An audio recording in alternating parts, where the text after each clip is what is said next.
Kryebashkisë së Shkodrës Benet Beci priti në zyrën e tij zonjën Ali Jahaj për të njohur nga afër me situatën e saj, nëna me 3 jetim. Administratori i Bërdicës Hekuran Xhorreta vlerësoi mbështetjen e dhënë për këtë rast specifik dhe vlerësoi iniciativën e komunitetit për të qëndruar pranë kësaj nëne, e cila po përballet me sfida të mëdha pas humbjes së bashkëshortit. Takimi ishte mirë, kryetari na priti mirë. Ta gjona si nollin, dikush do mi përdor për ta pjesë. Ky është një rast krejt specifik. Jashtë janë realisht, shtëpia do t'ju bëhet, por si njerëzit që mendojnë me bën një shtëpi me hinë stre, por ligji a ligj.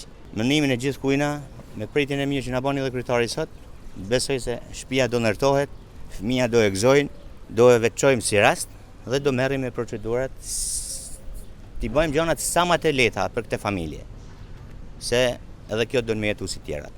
Në rrjetin e tij social, kreu i bashkisë shkruan: "Është shumë i lavdërueshëm solidariteti treguar nga komuniteti dhe Këshilli i Xhamisë në Bërdicë për të ndihmuar me mjete financiare dhe punë materiale falas për ndërtimin e një shtëpie të re.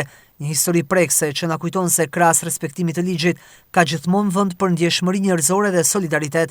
Në emrin tim personal dhe të Bashkisë së Shkodrës kam dhënë mbështetje të plotë se do të bëjmë çdo përpjekje për të lehtësuar rrugën e kësaj familje, duke siguruar mbështetjen maksimale procedurale dhe institucionale.